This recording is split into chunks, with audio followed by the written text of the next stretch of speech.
भी जो आने वाला सीज़न है हमारा उम्रा का, आप लोग जानते होंगे पिछले 4-5 सालों से कश्मीरी लोग जो हैं बहुत तादाद में उम्रा पे जाते हैं। ख़ास तौर पे सर्दियों के मौसम में जब उनके स्कूल्स ऑफ हो जाते हैं, तो इससे एक नया मार्केट, एक नई इंडस्ट्री वजूद में आ गई। ये हज उम्रा इंडस्ट्री, जो आप लोग खुद भी इस चीज़ से आप आगाह हो चुके होंगे, देखते होंगे कि एडवर्टीज़मेंट और हर दिन कोई ना कोई नई कंपनीज आती है। ये खुशाइन बात है, बहुत अच्छी बात है कि एक सेक्टर नया जनरेट हो गया जहाँ से रोज़गार कश्मीर के लोगों को फराहम होता है। इसमें बहुत सारे अनएम्प्लॉयड यूथ्स एडजस्ट हो गए, बहुत सारे ज़्यादा। तो लेकिन अब तशवीश की बात भी हो रही है। मैं आप सब लोगों को 2-4 बातें जो अहम है, इसलिए आपको आज तकलीफ़ दे रहा हूँ। जो हम कई सालों से एडमिनिस्ट्रेशन को रिक्वेस्ट कर रहे हैं कि रेगुलेशन की ज़रूरत है हमें, क्योंकि कोई रजिस्ट्रेशन नहीं हो रही है, कहीं से रजिस्ट्रेशन नहीं हो रही है। एक 5-8-10 साल पहले आपको पता एक ऐसा एपिसोड हुआ जिसका खमियाजा अभी भी हम नहीं पूरा कर पा रहे हैं। वो जो एक ऐसी कंपनी थी जिन्होंने कश्मीरियों को पैसे लेकर कोई 600-650 लोगों को हज के ख्वाब दिखाए, फिर वो पैसे लेकर भाग गए। वो सबके सामने है। वो तो तब 4-5 लोग थे, 4-5 कंपनीज टोटल थी। अब इस वक्त जो हमारे एस्टिमेट के हिसाब से 300 से ज़्यादा कंपनीज या लोग इस काम में डायरेक्टली इन्वॉल्व है, गांव शहर में। तो ये अब मतलब कंट्रोल के बाहर है।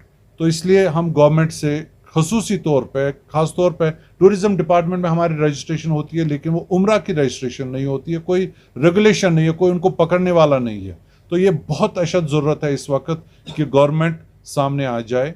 मेरी तजवीज़ है हज कमेटी, जैसे हमारी स्टेट हज कमेटी है, यूटी हज कमेटी है, वो उनके पास कोई वो काम नहीं है। कम से कम वो हमें रजिस्टर करके जहां हम जवाब दे हो, वो तो ये काम कर सकते थे।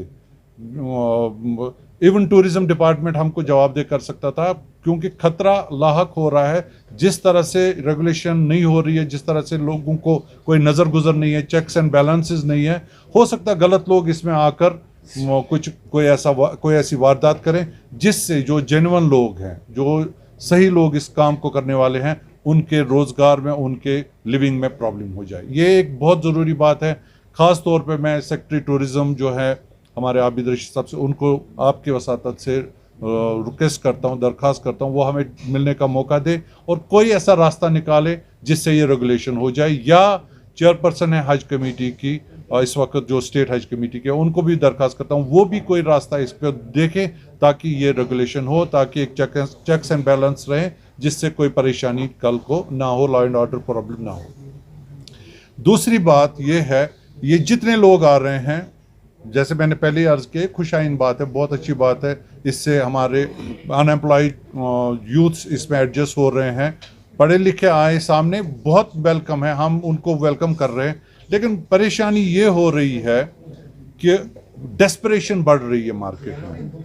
लोगों को काम करने के लिए जिस तरह से डेस्परेशन बढ़ रही है, उससे एक और तशवीश जो पैदा हो रही है कि हर कोई बिल्कुल प्रॉफिट को कोई मद्देनज़र नहीं रख रहा है, इसको बेचना चाहता है किसी भी रेट पर।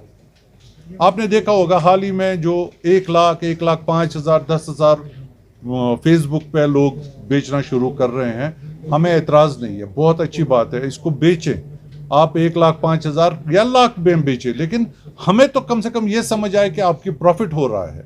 75,000 रुपये उसको टिकट और वीज़ा पे पहले ही खर्च करना है, जो बिफोर लिविंग देयर हाउसेस। ये जो ज़ायरीन होते हैं, 75,000 रुपये वीज़ा और टिकट पे पहले ही इस एजेंट को खर्च करना है। तो बाकी उसके पास बचा 25-30 हज़ार रुपये। आप सब लोग बताइए, 25-30 हज़ार रुपये पे इसको एक दूसरी कंट्री में जाना है, सऊदी अरब जाना है, कोई इसको कैसे किसी ऐसे गरीब मुल्क में नहीं जाना है जहां हमारे पैसे 1 रुपये को 4 रुपये देंगे। हमें तो आज जो रियाल की रेट है 23 रुपीज़ पे 1 रियाल आता है, तो 35,000 रुपये कितने रियाल होते हैं? इसमें इसको 20-21 दिन रहना है, इसका एकोमोडेशन है, इसका खाना पीना, इसको ज़ियारतें करवाना है, फिर ये जो खुद एजेंट जा रहा है इसका खुद का खर्चा भी इसमें से निकालना है, जो इम्पॉसिबल है। कंप्लीटली इम्पॉसिबल है। ये डेस्परेशन में लोगों को ले रहे हैं। मुझे जो परेशानी है, लोग तो जो जिसको 1 लाख रुपए में पैकेज मिला उसने दे दिया और चला गया, वो कहता है मुझे कोई परेशानी नहीं, ये इसको घर बेचना है, क्या करना है। लेकिन मुझे ये अप्रहेंशन है, ये वहां पर लोगों को तकलीफ देंगे, शायद होटल अकोमोडेशन ना दे पाए, होटल वाला इनको पासपोर्ट बंद करेंगे, जब उनको पैसा नहीं ये दे पाएगा।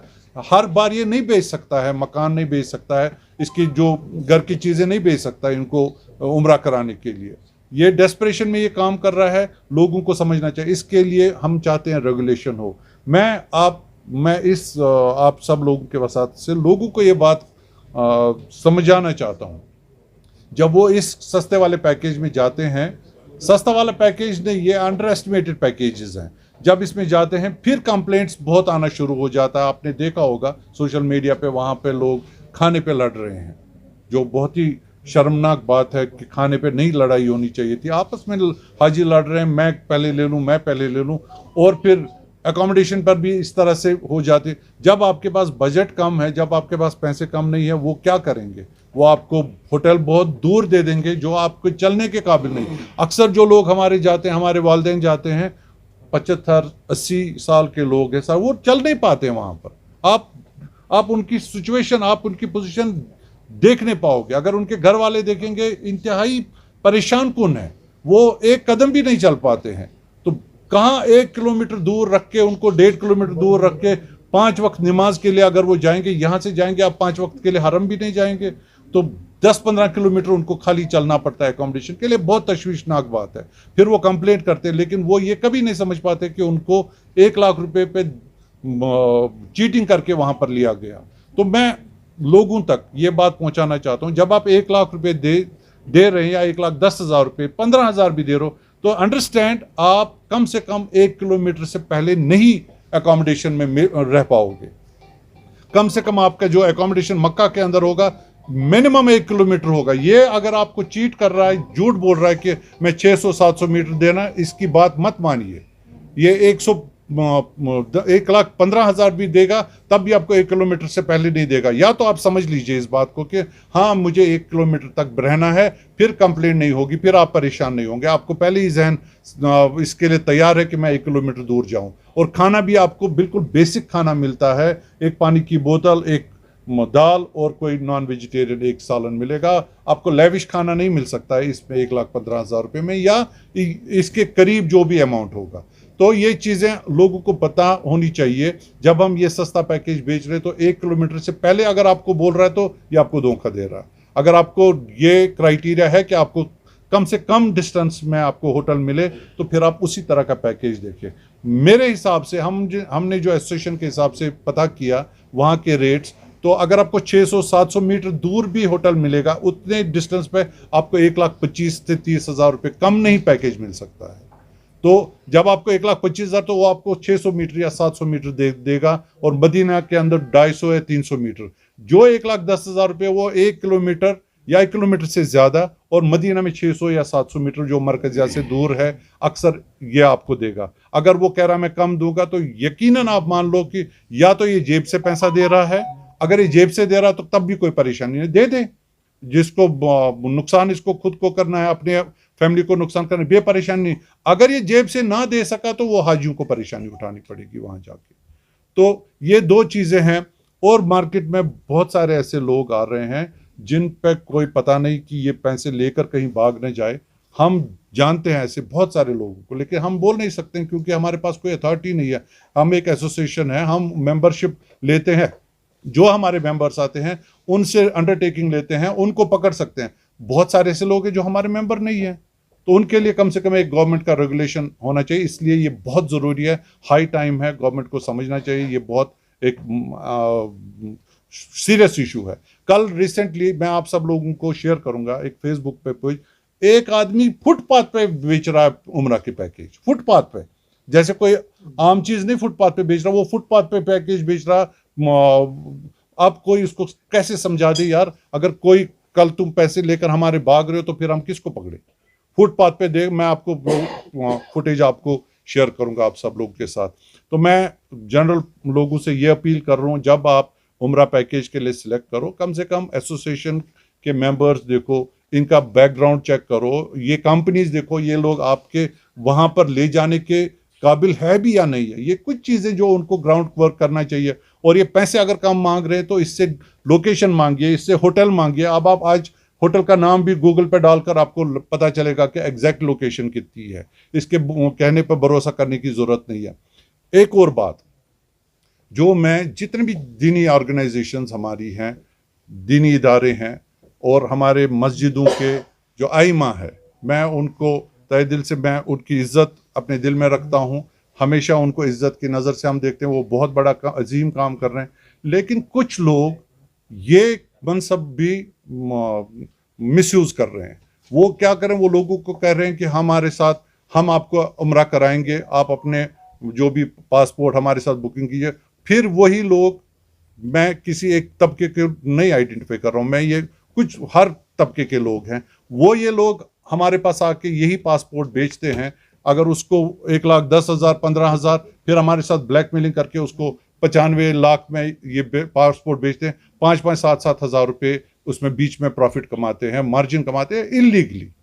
तो लोगों से ये भी करें, ये भी जरूरी है कि जब आप किसी के साथ बुकिंग करें, कम से कम उसका ऑफिस देखो, उसकी रजिस्ट्रेशन देखो, उसके कागज देखो। वो राह चलते जो को भी, मतलब बिल्कुल ये जैसे दलालों का काम हो गया। एजेंट जाता है घर पर घर, जाता है मेरे साथ उम्रा करने के लिए आ जाओ, क्योंकि उसको उसके पास 10-15 पासपोर्ट है, वो फिर हमें सामने ब्लैकमेल करने की कोशिश कर रहा है। तो उन सब लोगों से, खास तौर पे मस्जिद में जो आइमा है वो बहुत ही मुकद्दस काम कर रहे हैं, उनको इस काम में नहीं आना चाहिए। प्लीज, आपको जाना है हमारे साथ जा सकते हो आप सर आंखों पर, लेकिन ये पासपोर्ट के चक्कर में, ये एजेंसी चलाने के चक्कर में आपको नहीं जाना। दूसरे कंपनीज जो रजिस्टर्ड कंपनीज विद जीएसटी है, आप देखो, हमने अगर 1,30,000 रुपए का पैकेज बेचना है तो 5% जीएसटी हमने देना है। बहुत सारी ऐसी कंपनीज है जो जीएसटी के कहीं रजिस्ट्रेशन ही नहीं है, उसको लेवरेज मिल रहा है 5-7 हज़ार रुपये, तो पहले मुझे जीएसटी देना है, उसको वही लेवरेज मिल रहा है। तो कम से कम जीएसटी वालों को हमारे साथ राब्ता करना चाहिए। हम बता देंगे ये लोग जीएसटी रजिस्टर्ड नहीं है, वो 5-7 हज़ार रुपये का लेवरेज उनको नहीं मिलेगा। ऐसे ही उठा के कोई भी आता है, तो बहुत सारी परेशानी हमारे इस ट्रेड के अंदर। इससे अलावा एयरलाइंस का अलग से परेशानी है। लास्ट ईयर कुछ एजेंट्स ने पैसे, टिकटें पहले उठाकर फिर ब्लैकमेलिंग सिचुएशन पे आ गए। 42,000 में एयर इंडिगो से या बाकी एयरलाइन से टिकटें हमने 60,000 में बेची, खरीदी हुई है। 18-20 हज़ार रुपये मार्जिन दे दिया। वो क्राइम ब्रांच पे ऑलरेडी केस है, वो उसको तहकीक भी कर रहे थे। इस साल अब हमको एयरलाइंस वालों ने भी पकड़ा। जो पिछले साल 42,000 टिकट थी, वो 53, 54, 55,000 में बेची हमें। तो हर तरह से हम पर बहुत ज़्यादा परेशानियां हैं। तो सबसे जो परेशानी है, ये रेगुलेशन की परेशानी है। गवर्नमेंट को रिक्वेस्ट करता हूं आपकी वसातत से, इसमें बहुत जल्दी कुछ करें, और लोगों को जब भी पैकेज सिलेक्ट करना हो तो सही कंपनियों के साथ करना चाहिए।